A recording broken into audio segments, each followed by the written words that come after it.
me a pizza with extra cheese. Extra cheese. And hold the tomato sauce. Hold the tomato sauce. And hold the crust. Hold the crust. Hey, Jimmy, give me a cheese with nothing. Nothing? Now you can have the best part of the pizza without the pizza. Polly-O string cheese, all natural, individually wrapped cheese snacks. Is this what you want? Sheogorath is a madman. That's kind of his whole deal. And yet, it does seem that there is a method to the madness. While Lorcan is known for pulling the biggest prank of all time, resulting in the world getting made, Sheogorath is the trickster god of the Elder Scrolls, an iconic cheese lover, and he has the best voice in the entire series.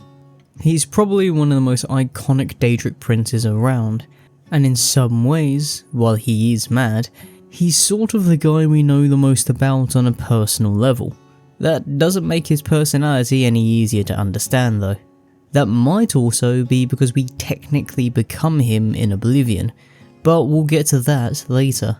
For today, we are going on a deep dive into the lore behind Sheogorath, the Daedric Prince of Madness and Creativity, the Lord of the Never There, the Raver, the Comforter of Men, and the Skooma Cat.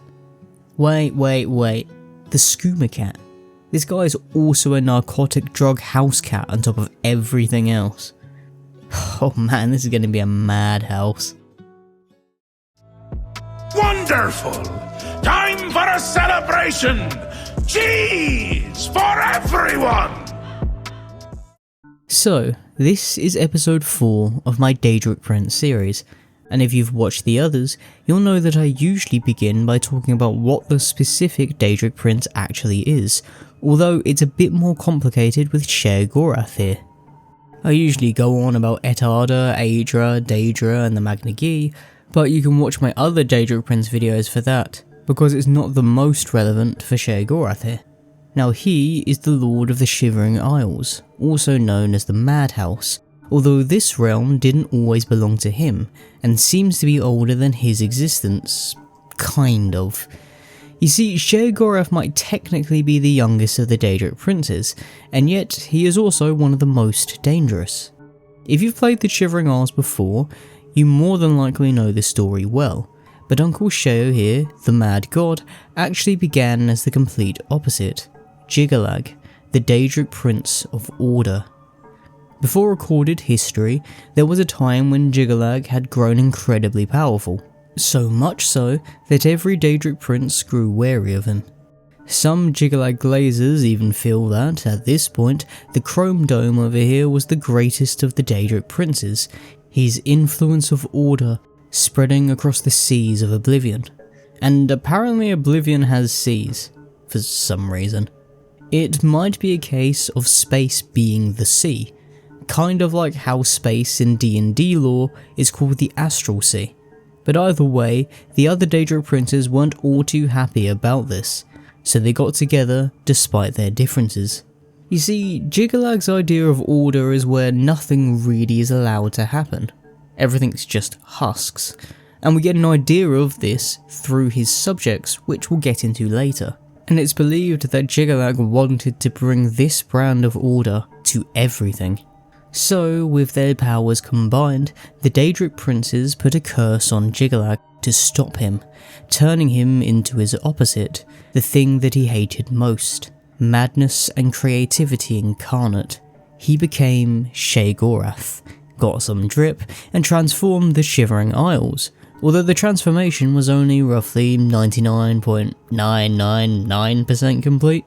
That might seem specific, but at the end of every era, Jiggalag gets control of his body again in an event known as the Grey March, in which he would exert his power to bring order to the Shivering Isles once more, only to turn back into Sheogorath right after, where madness would once again spread. The whole end of an era thing always felt a little odd to me, because the declarations of an end of an era tend to be quite arbitrary. The time between each isn't consistent. Still, imagine waking up potentially once every 1,000 years with everything in a mess after a mad bender. Well, at least Jiggalag's consciousness slept well, and if you want to sleep just as well, if not better, that's what today's sponsor is for, Manta Sleep.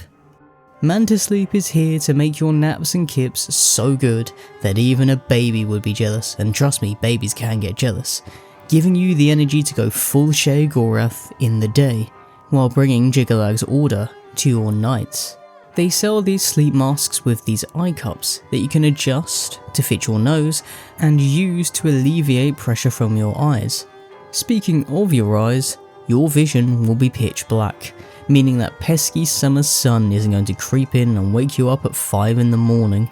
You get up when you need to get up, and in the summer, there's these cool cups that have been a personal favourite of mine, especially because pollen is assaulting the senses just as much as Sheogorath does. So if you want the energy of the Cheese Prince, and yes, that is somehow one of his official titles, check out Manta Sleep, and use code NOX for 10% off to upgrade your sleep, giving you that well-rested perk in real life.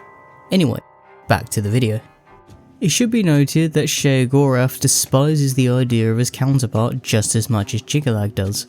You can see this in the Shivering Isles itself, since the Prince of Order once had a great library where he organised and housed his knowledge, but the library was burned by Sheogorath. Almost all traces of Jiggalag were removed by the Lord of Madness, save for 2 things: his Daedric artifact, the Sword of Jiggalag, and the former Chamberlain, Dias, who eventually became mortal and acts as a sort of oracle, using the order and patterns of what has happened to predict the future. Even Sheogorath's forces in the Shivering Isles are vastly different to what Jiggalag has running around. Jiggalag has his knights and priests of order, and these guys weirdly aren't knights or priests at all. They're more so like different units of automaton, and are entirely soulless. They are essentially robots that look like crystal and act on Order's will, but because Order is seen as without emotion, the forces of Order are essentially a legion of crystal machines. They have more in common with Dwemer automatons than basically any other force. We're not even really sure if these guys are Daedra. They don't have any thoughts, and Jiggalag can practically pull them out of thin air, it seems. It could even mean that he has an infinite army, acting and spawning from his will. Compare this to Sheogorath subjects, and while they lack the forces of Order's efficiency, they aren't at all lacking in personality. For one, there are the Golden Saints, also known as the Oriel, who are a race of Daedra that seem to really hate mortals. They are also fiercely matriarchal, which is odd because they are the most loyal servants of a man, and are fans of reverse sexism. Actually, no, they don't like men, so I guess it's still just sexism. We're getting off topic. These saints are meant to be a bit of a mockery. They're golden and gleaming, portraying this vision of a celestial guardian, and I wouldn't be surprised if they're meant to be a parody of Meridia's Aurorans, but are very much characterised by their personality, by their hatred of mortals, loyalty to Sheogorath, and fierceness in battle. But they also have a rivalry with Uncle Sheo's other half of the army, the Dark Seducers, or the Mazken. These lot seem to like mortality more, but are masochistic, so do with that what you will. Oh no, actually don't. Some of you might like that, you freaks. The two are distinctly split into 2 halves, with the Saints placing the realm of Mania, the more light-hearted side of the Shivering Isles, representing Sheogorath's madness and its brightness, while the Seducers patrol Dementia, the darker half, representing Sheogorath's violence. There are also a bunch of random things sort of just roaming the Shivering Isles, which you should expect from Sheogorath's realm, including flesh atronachs, and giant chickens. Yeah, checks out. What I really want you guys to note is the difference in the people of the Shivering Isles under the 2 rulers. With Sheogorath, they're actually people. There are rivalries, cultures, random giant chickens, and a clash of personalities. Strangely, although he's all about madness, the Dark Seducers and Golden Saints are known to have a very structured society, although this is all likely in place to facilitate Sheogorath's own mad ideas. Compare this to being under Jiggalag, and there's nothing but husks and efficiency. There's no real people. It's like comparing the joy and chaos of a full football stadium and its two rival fans chanting at each other versus the stagnation of an Amazon warehouse. Still, this duality would not last forever, and this leads us to the events of Oblivion and the Shivering Isles DLC. This realm is yours. Perhaps you will grow to your station. Fare thee well, Sheogorath, Prince of Madness. Now, I won't go into the events that much, because you can just play the Shivering Isles, but as it's the end of an era, specifically after Martin Septim predictably dies, because, you know, Sean Bean, we, Michael Cyrodiil, yep, we're going with Michael, ends up in the Shivering Isles, with Sheogorath looking to use us to prevent the Grey March. With the help of Daius, the Chamberlain we mentioned before, a new staff of Sheogorath was made to give the hero of Kvatch the powers of the Mad God, effectively mantling him. With this power, Oblivion's protagonist confronted Jiggalag and the forces of order during the Grey March, leading Sheogorath's own army, and slapped them silly. In doing so, the Lord of Order called a timeout, and so the cycle was broken, and Jiggalag was free from his curse, being separate from Sheogorath for the first time in, well, a very, very long time. It's then assumed that the Sheogorath that John Skyrim meets is actually the hero of Kvatch, since the Grey March no longer happens, and neither the Prince of Order nor the Prince of Chaos is bound as one. This would also explain why Skyrim's design for Sheogorath is slightly different, with the longer hair. Or, you know, he could just want to grow out his hair. Either way, Sheogorath still feels like the same guy we have always known, and even has the legendary Wes Johnson voicing him to this day, even without his other half. But that brings up another question: what happened to his other half? We know that at the end of the Shivering Isles, Jiggalag is free, and leaves to roam Oblivion, although his activities remain a mystery. Even 200 years later, it seems that Jiggalag is yet to have an influence that can be felt in Tamriel. He doesn't get a Daedric quest in Skyrim, despite theoretically being capable of giving one, and he even has an artifact up for grabs which we could have used, the Sword of Jiggalag. I mean, you can still get this sword in the Anniversary Edition, but again, no Jiggalag Daedric quest. So if he's not having much of an influence on Tamriel, what is he doing? Did Todd just forget about him? Well, according to his former Chamberlain, Daius, Jiggalag could go on a bit of a vengeance spree, taking revenge on those who cursed him, which would be literally every other Daedric Prince, although he may never return to the Shivering Isles. To be fair, he doesn't have a bone to pick with the new Sheogorath, technically Michael Cyrodiil, so why would he ever come back? Kurt Coleman, who was one of the main names at Bethesda until 2023, claimed that Jiggalag's freedom could completely change the power dynamics in Oblivion, which makes sense given that the Chrome Dome of Order was enough of a concern to worry all other Daedric Princes. Once he gathers power for a bit, he could be a seismic problem for everyone else, maybe even an Elder Scrolls 6 antagonist. I would personally love to see him again, especially now that he's no longer connected to Sheogorath. For the time being, there's no real answer as to where Jiggalag ended up, but the legendary quest mod, Vigilant, takes Daius and Coleman's idea of shaking up Oblivion's power dynamics, and having the Prince of Order go on a revenge run. Spoilers for Vigilant, by the way, but do yourself a favour and download this mod. It's really good.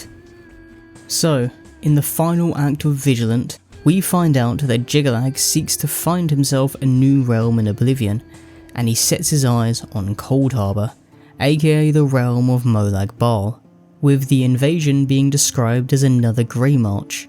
With a seemingly endless army with the forces of order, there's not a lot that can theoretically stop Jiggalag, so this scenario dreamed up in Vigilant is entirely possible. To be honest, I think Bethesda might just ignore Jiggalag, since he's separate from Sheogorath now. But let's look at another difference between the two. We all know that Jiggalag hates the other Daedric Princes, But what about Sheogorath? What about his relationship with them?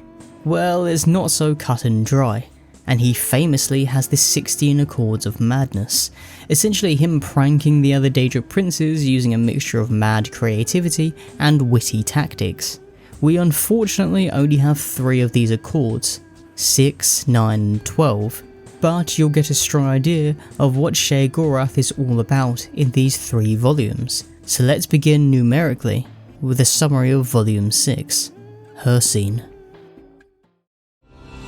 I am the spirit of the hunt. Just one glimpse of the glorious star that your kind calls Hircine. I've already done a video on Hircine if you want a stronger sense of who he is, but for the sake of this video, just remember that he's Lord of the Hunt, and is a reasonably fair prince who values sportsmanship. He is used to using trickery in his own hunts, and as a result he's always up for a game, and this is what made him a pretty easy victim of the Cheese Prince. On the 5th day of mid-year, essentially Elder Scrolls' version of the 5th of June, Sheogorath found himself chilling in the peaks of Skyrim, and asked Hircine for a parley, a bit of a chat.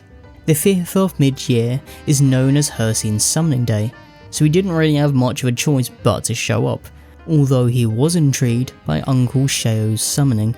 Sheogorath, probably with the toothiest grin imaginable, challenges Hircine to a bet in which both princes are to produce a beast to represent them, and in 3 years, on the same day, these beasts are to battle to the death as champions on behalf of their princes.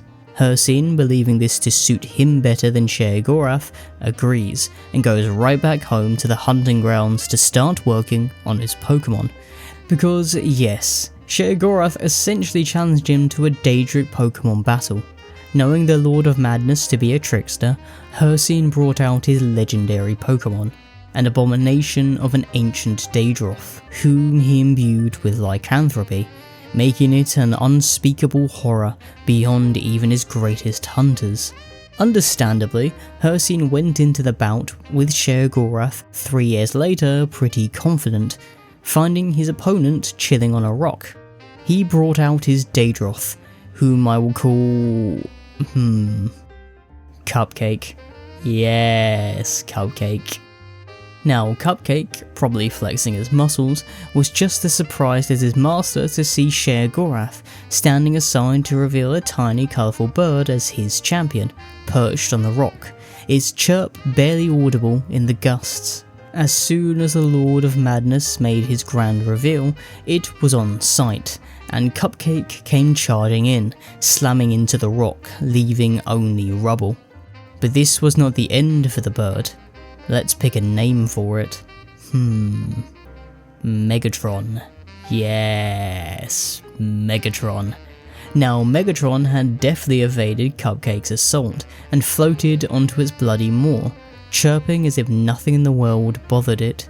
Sheogorath was trying his best not to laugh as Cupcake looked pissed, howling and falling for Megatron's rage bait.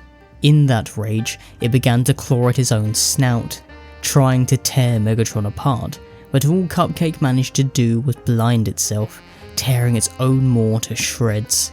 Hircine watched on as his greatest monstrosity proceeded to destroy itself, as Megatron, seemingly oblivious to the bout, simply chirped away, unharmed. Angry but beaten, Hircine burned Cupcake's corpse, shouted some curses so bad that they still linger in the mountains to this day, and went home. After Hircine's departure, Sheogorath decided that a change of scenery was required, and that he should visit the warm seaside of the Abessian coast, with little Megatron in tow, Tamriel's tiniest champion. It's almost a wholesome story, the Skyrim equivalent of the tortoise and the hare, but the next is less wholesome. Volume 9, Vaermina. Quickly, kill him now. Kill him and claim the skull for your own. Vaermina commands you. The tale begins with a writer named Darius Shano, running as fast as he could. He knew not why he ran, other than that he must, sprinting across acres of featureless grassland. On and on he ran, and ran, and ran. In truth, he slept, and in his room, watching him sleep, were a pair of Daedric Princes, Sheogorath, the Lord of Madness, and Vaermina, Prince of Dreams and Nightmares. Shano was a disciple of Vaermina, afflicted by her dreams, and her dreams caused him to produce literary brilliance in his poems as an emerging bard. Sheogorath seemed unimpressed by this man's alleged brilliance, stating that greatness should come with its fair share of hatred, suggesting that this was what Darius Shano was missing. Vaermina agreed with the mad god, and from that came a bet. The Dream Weaver and the Comforter of Men would each take a decade to make Darius Shano hated and infamous. Believing her powers to be better suited for the task, Vaermina started first, and during Shano's 19th year, he became afflicted with the worst night terrors that the Dream Weaver could muster. Horrors beyond comprehension plagued his nights, his dreams filled with fear, and yet he awoke without any, for he believed these visions to be a gift from his lady. So horrible were these visions that they began to take shape in his work, being reproduced with his characters. The terrible cruelty and violence of his writings revolted and fascinated his readers, and while this brought him his fair share of hatred, some loved the vulgarity Shano displayed. His popularity grew, his hatred and infamy spreading word of his work across Tamriel. But in his 29th year, Vaermina's time was over, and the night terrors stopped. For the first time in a decade, Darius Shano slept soundly and deeply, but in his waking hours he found his work without its inspiration. He cried out to his lady, the Dream Weaver, demanding to know why she abandoned him, yet received no answer. The vulgarity, violence and terror of his work vanished, and with it waned interest in him and his writing. He grew resentful of his mistress. No, not resentful, hateful. Then that hate became ridicule, then transformed into disbelief. He concluded that Vaermina had never visited him at all, that his night terrors were of his own making, the product of a sick mind, and now that his mind had righted itself, he doubted the gods themselves. He became heretical and bitter toward the public that worshipped the gods, and his work became centered on mockery of the divine. From this came greater outrage that eclipsed even his old work, and over he struck a nerve with the wider public. As his body of work grew, rising in scorn, he wrote The Noblest Fool at age 39, mocking the Emperor Tiber Septim for joining the Nine Divines cult, as he called it, but an old enemy, the local king of Dania, accused him of sacrilege and had him executed, the crowd cheering. After 20 years, the Dreamweaver and the Mad One met before Darius Shano's headless corpse. Vaermina had been waiting eagerly for this meeting, wanting to confront Sheogorath, claiming that she had been deceived in the bet. Sheogorath's inaction should not have counted toward the bet in her mind, but he merely replied, "Nonsense." He replaced Vaermina's whispers with silence, and that silence drove the writer into a mad rage. And he was mad. Sheogorath claimed his soul for his realm, a glorious mortal hated by all. For his success, the Mad One accepted Vaermina's dreamers into his service, and they awoke mad. For the Dreamweaver learned that without madness, there are no dreams, no creation.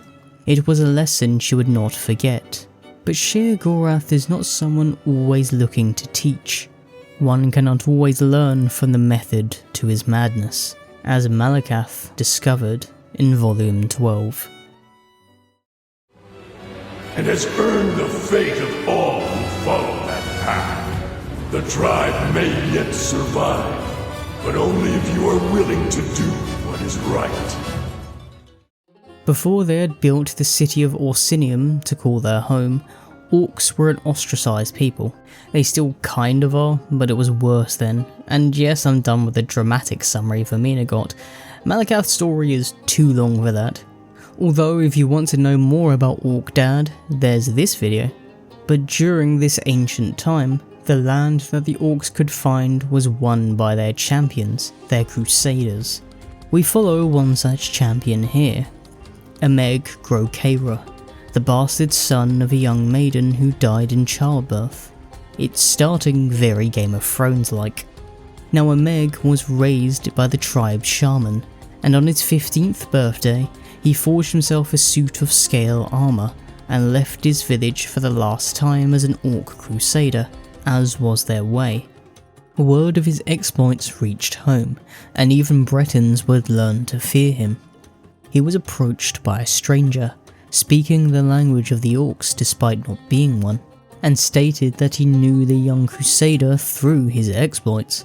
The stranger presented Emeg with a sword, Neb Kreskin, which, although tarnished and missing gems, the crusader considered a blade worthy of a great hero.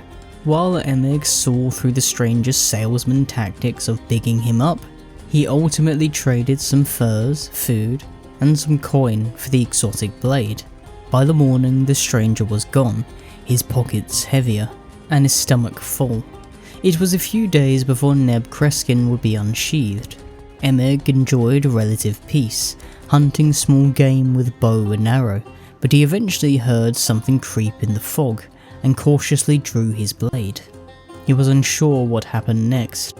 His memory was spotty at best, but he did remember being sent into a state of mad bloodlust, and an orc woman, perhaps a few years younger than himself, was covered in grisly wounds, brutalized and sundered.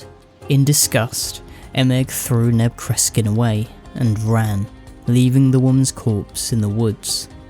While her body was covered in wounds, her face was untouched, petrified with fear, and it was here that Sheogorath summoned Malacath. As an orc, she was a child of Malacath, but Sheogorath also claimed her to be a child of madness by her habits, and stated that it was time for the pair to have revenge.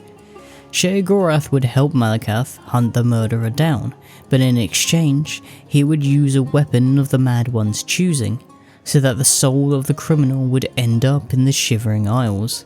With that, the father of the orcs materialized in front of the murderer, and with his mouth frothing with rage, he hewed his head from his shoulders with one swing, although he found himself surprised at his own bloodlust. He looked down to see the head, although severed, still alive, and Emeg Grokeira spluttered that he was sorry. Horrified, Malacath found that not only had he slain one of his orcs, but his own son, born to a young maiden whom he had blessed. As per their deal, Sheogorath took Neb Kreskin from Malacath and the head of Emeg Grokeira, walking away. Malacath knelt, hearing his son's hoarse pleas as the Mad One took him away, knowing that he had condemned his own son to the Shivering Isles. Ooh, damn, what a prank. Yeah, it's better to be on Sheogorath's side than to be subject to one of his games. Speaking of being on his side, I guess it's time to look at those who worship him, if, you can get behind worshipping that bloody Nora. I suppose an introduction is in order. I, Sheogorath, Prince of Madness! If you've watched my other Daedric Prince videos, then you'd know that this section tends to be quite extensive, although this won't be the case here, because a lot of it is redundant. Everyone knows how unpredictable and dangerous Sheogorath is, and you have to be pretty mad to worship him in the first place. For instance, the Dunmer have him on the 4 Do Not Mess With Daedric Prince list, aka the House of Troubles, along with Malacath, Molag Bal, and Mehrunes Dagon. It seems like most do not consider him as evil as the likes of Molag Bal or Mehrunes Dagon, but his sheer unpredictability makes him a difficult patron to worship. It's impossible to know if you can get something out of Sheogorath, or if you're just going to be at the centre of his latest prank. The only other major society I want to mention here is the Khajiit, because Sheogorath just being a dressed up housecat is hilarious. Look at him. This is real, I couldn't make this up. As I said in the intro section, he is called the skooma cat and is associated with the drug. Skooma itself is made from moon sugar, and through the use of this hallucinatory narcotic, he is known to share his madness. Think of it as a vessel for people to enjoy madness, but look, I know that according to my audience stats, 95% of you guys watching are adults, but I feel compelled to say, don't do drugs, kids. Anyway, the reason why he's called the skooma cat is hilarious, because this is a direct quote from an in-game book called Words of Clan Mother Anissi. Fadame, the Khajiit version of Padme and mother of all gods in this story, says to Sheogorath, her own son by the way, you are the skooma cat, for what is crazier than a cat on skooma?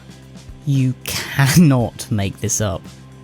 This also implies that skooma is so old to the Khajiit that it is primordial, because Fadame dies before the creation of Mundus, the Elder Scrolls world, according to this story, meaning the Khajiit think that the drug, skooma, is older than the world they live in. Wild. If you want to know more about Padme, who you might also know as Sithis, I have a video on that specifically, but the Khajiit don't really see Sheogorath that negatively. He is seen as a bit of a trial, and apparently must be overcome to go to Herma Mora's library, which seems like a strange thing in general, but he's also easily distracted by yarn. I'm not joking, that's straight up in ESO. Now let's get back to his human form. The cat one is just ridiculous. Sheogorath isn't against having a good time. We have the whole skooma thing as evidence, and he has a loose association with a holiday called the Jester's Festival. Apparently it originated to celebrate a time when Uncle Sheo turned the whole world mad. Not entirely sure when this would have been. It was probably when we were all cooped up at home doing Zoom quizzes. That was a pretty maddening time. There was also a time when Sanguine, the Daedric Prince of staying up until 4 AM hammering Jaeger bombs, allegedly spiced things up at a festival in honour of Sheogorath, calling the Mad One the Cheese Prince. This shows the pair as potentially friends, which makes sense. There is a sort of madness when you're completely hammered. This also means that other Daedric Princes are aware of Sheogorath's cheese addiction. Do with that what you will. Sheogorath worship in general seems to be reserved for smaller cults and pockets, rather than being wider spread, like Hircine, or being treated like a patron goddess, such as Azura. This is quite different in his own realm, which seems to have strangely structured societies, having him act as a functional ruler. This is pretty weird for somebody who is meant to be mad, but the thing is, I'm not actually sure Sheogorath is mad. I know that sounds weird, he's literally the Daedric Prince of Madness, but there's a strangely calculating method to everything he does. He makes others mad, and his plans are so beyond anyone else that they seem mad, but he himself might not actually be mad. It's like Jack Sparrow. Everyone thinks he's insane, but he's actually very clever and just quirky. If you look at the Accords of Madness, everything he does is calculating and very intelligent, if devious. They come from a mind that can think clearly, which isn't associated with madness. Now granted, some people in the Elder Scrolls community still see him as mad, which is completely valid, but I like to think of Sheogorath as the prince of driving you mad, rather than the prince of being mad, if that makes any sense.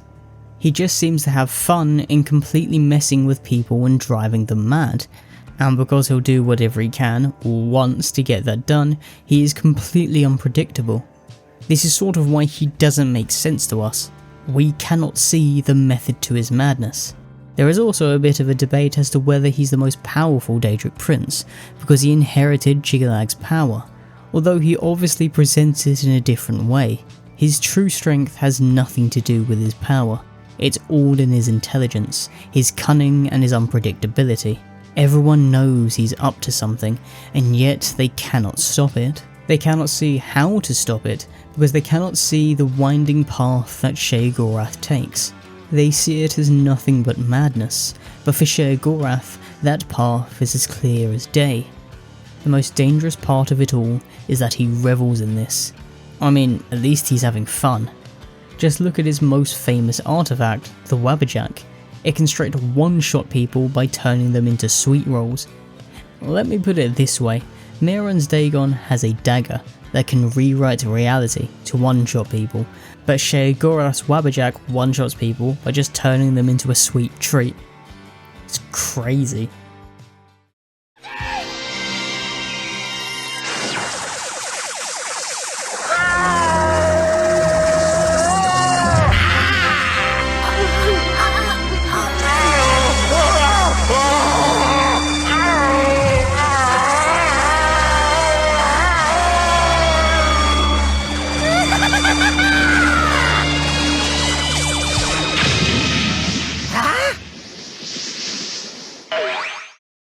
Thank you for watching episode 4 of my Daedric Prince series.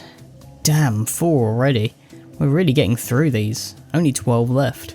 It seems like Sheogorath is probably one of the biggest Daedric Princes, especially since he got a DLC all to himself, and perhaps that's why the Hermaeus Mora and Hircine videos did so well. For the next one, I'm thinking the ladies need some time to shine, so I'm leaning toward Azura or Nocturnal next. Or maybe even Meridia could work. Azura is probably one of the most interesting because she's straight up a patron goddess for an entire people, the Dunmer, and is one of the Khajiit's favourite. That's reasonably unique among Daedric Princes, especially in the modern era of Elder Scrolls, but Nocturnal's Thieves Guild link is intriguing, and, well, you guys know I'm using that clickbait in that thumbnail, I mean, come on. Meridia being so anti-undead gives me a lot to work with too. Plus, that damned beacon. Anyway, I hope you've enjoyed this video and let me know who you want to see next. With some reasons too, if you can be bothered. Do the whole YouTube ritual thing of liking, commenting and subscribing, and hopefully I'll see you in another video.